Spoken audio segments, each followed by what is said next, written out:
Hey YouTube, it's Zach. Bank of Canada just did their policy rate hike announcement. They're holding the rates. I don't know if it's a good thing or a bad thing, but we're gonna watch the video together. I'm gonna read the report, figure out what's going on and what to expect in the future.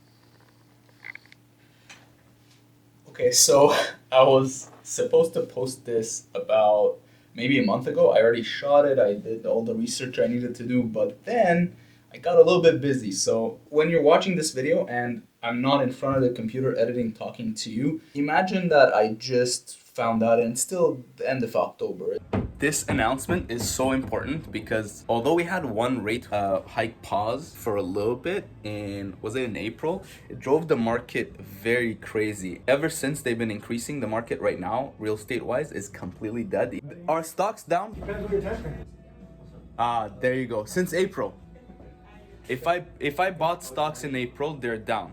Got you. Since they held the rate, expectation right now is that the rates are gonna stop. Realtors are excited. I don't know about mortgage brokers because I'm not sure if the banks have any money to give out at this point. And the sentiment in the market is Never been happier to pay 7% for a mortgage. Okay, so I watched the 1 hour press conference with my best buddy, Big Daddy Tiff. I also read whatever they published. Apparently, Bank of Canada believes these interest rate hikes are working very well. They want to give it a little bit of time to see it work its way through the system. Bank of Canada is anticipating that a further easing in inflation is going to be a very slow progress. Right now, inflation is gonna hover apparently on average around the 3.5%, and that's going to take another year. Maybe by early 2025, we're going to see inflation hit the 2% target. Tiff finally gave up on his quest to hit that 2% inflation target. However, if they see inflation start to get hot again, they are going to continue increasing interest rates. In terms of demand and supply, apparently supply is starting to catch up to demand, and demand has been suppressed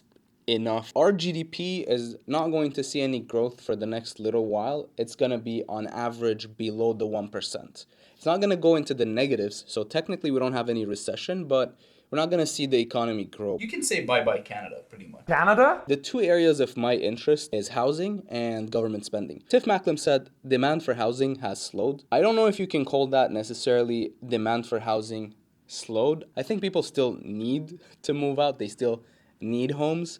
It's just, I think everyone gave up on their dreams of moving and living on their own. So I think everyone at this point realizes that you can have a very good job, you can make 100,000 plus. I think everyone just is happy to live in their parents' basement and get free Wi-Fi. It's okay, you know what? It is what it is. That's how you're gonna live for the next little while. And for the new immigrants, welcome to Canada. A one-bedroom condo is $4,000. I know it's expensive, but all we want you to do is just work, pay rent, and then when you're done, you can leave. Thank you so much. Of course, I don't know if Tiff Macklem really cares about the rental market. He might be looking at home prices and noticing that no Canadian can now afford to. So he's happy with that. But if you look at the rental market, we have an environment where landlords can accept full year payments from tenants for rent, and tenants are seeing themselves eventually agreeing to that. I don't know how we ended up like this, really. If you also enjoy paying 7% for your mortgage, just hit that like button. One thing that Tiff explained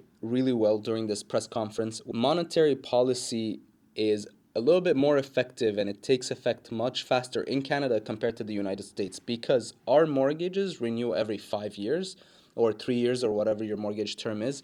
And when you renew your mortgage, you will get a new rate, whatever the rate is at that point. So if Bank of Canada increases the interest rates, you're going to renew your mortgage at the current new increased interest rates. And if they drop it, you get a discount basically. However, in the US, when you get a mortgage, you are locked in at that interest rate for the entire duration of the amortization. So if you buy a house and you're amortizing over 30 years, and interest rates were 7%, at that point, you're locked in at 7% for 30 years. When the Federal Reserve tries to increase interest rates to push demand back down, a US consumer would still have disposable income, while us Canadians, we will immediately feel the pinch and stop spending. However, apparently one thing that Canadians did is we held on to our savings because we realized we're going to get screwed over by the central bank very soon. Thank you, Bank of Canada. Meanwhile, in the US, all the money that was printed and given out has been spent, so the US consumers are now spending less. Of course, Bank of Canada is most likely going to hold on to these interest rates until pretty much everyone goes through the cycle and renews their mortgage, because one of the ways they would be able to stop people from spending money is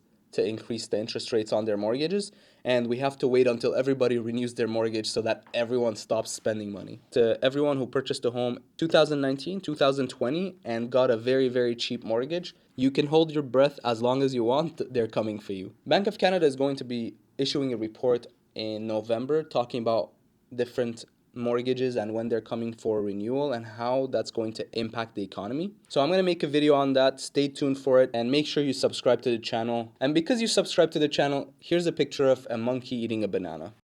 Guys, come on, I said a picture of a monkey. Of course, during this conference, another reporter asked about government spending and how it affects inflation, and Tiff says this every single time. He just prints the money, he doesn't spend it. But this time, he added something very interesting to this. Apparently, our supply is growing about 2% per year. So as long as the government spending increases by less than 2%, it does not cause inflation necessarily. Their spending is growing with the economy. So apparently, the government so far was below 2% with all the money printing that we did. However, he said, looking at the budget for all level of governments, apparently we're going to be at 2.5% and we're going to start causing actual inflation. So I guess all the money printing was not that bad. Thank you, Trudeau. If you're still here, I feel like you're gonna love this video. It's about why people are leaving Canada, and it's so popular. I think it has about 14,000 views at this point on it. So just click on that, watch it. If you've seen that already, click on this one. It's gonna be a different video. And for the rest of you, thank you for watching, and I'll see you in the next one. Bye.